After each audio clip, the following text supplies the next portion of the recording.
During the latest Indie World, Memorable Games and Humble Games announced On Your Tail, an upcoming story-driven 3D life sim for the Nintendo Switch, and a title I've had the pleasure of actually sitting down to play. It's a big game with some cool ideas, so let's get right into my thoughts. Set in the charming seaside village of Borgo Marina, On Your Tail follows the adventures of the intrepid Diana in her pursuit of the perfect summer vacation. Within that pursuit, players are able to take part in a variety of different activities, befriend several of the local inhabitants, and take part in a big mystery story involving a series of bizarre robberies. All done with this fairly gorgeous art style that really captures the holiday aesthetic, and makes the characters very likeable and memorable.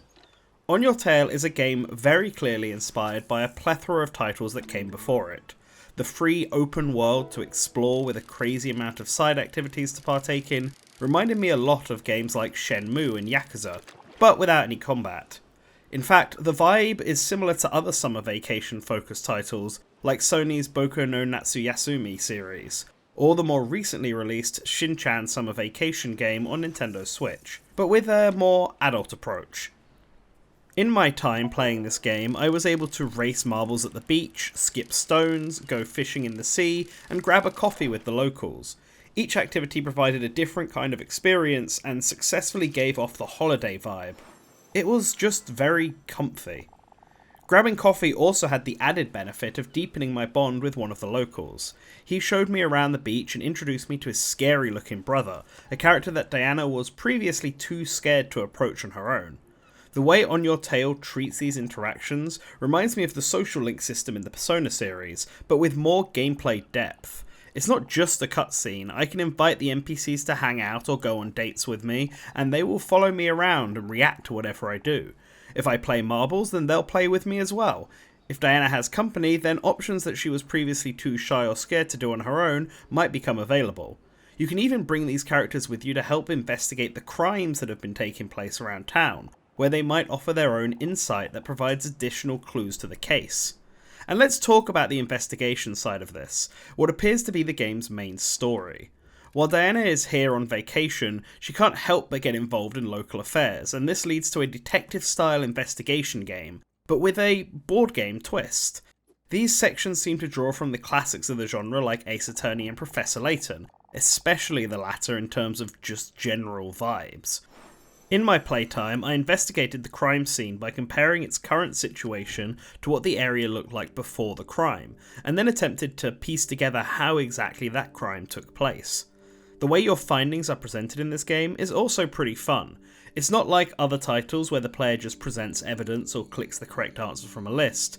For every piece of testimony or evidence you collect, the player receives a card. Then when it's time to uncover the truth, the player is presented a diorama of the crime scene with little board game-like pieces to designate who all the characters involved are. Then you play your cards in the correct order that you think the crime happened in, and it will be reenacted in the order that you presented, even if that order turns out to be wrong. If it is wrong, it's up to you to figure out where the flaw in your logic is and why, potentially removing cards from the playing field that are actually irrelevant or red herrings.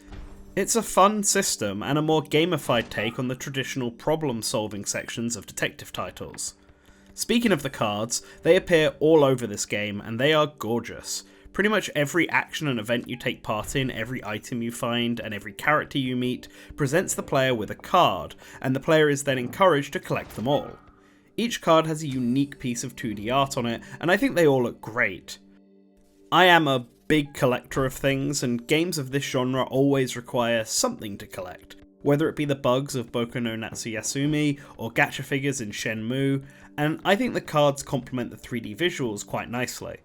I also like how these cards have an actual gameplay benefit as well, also being your items and evidence. They are an integral part of the game, and it makes me want to collect them all. I was ultimately very impressed with On Your Tail. Memorable Games clearly understand what makes these summer vacation titles fun, and it's always great to see more of these come from studios outside of Japan. I'm so used to the Japanese countryside or somewhere in Tokyo that having a game set on the Italian seaside is a lovely change of pace. I'm also quite impressed with how in-depth this game seems to go, not just with the abundance of side content, but with how its social link system works. It's not just a few specific characters that you can bond with, but seemingly anyone who lives in the town. They all have a story and role that they can play, and it's up to the player to either be a social butterfly and become everyone's friend, or just narrow it down to a handful of favourites.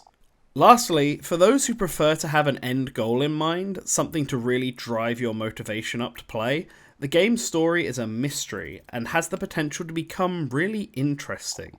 All I got to see was a simple robbery, but what was stolen and why are mysteries all on their own, and it dropped hints at a much bigger narrative going on behind the scenes of this quaint seaside village. Currently, On Your Tail is set for a 2024 release, and it's a timed Nintendo Switch exclusive. It's a game I highly recommend you keep an eye on.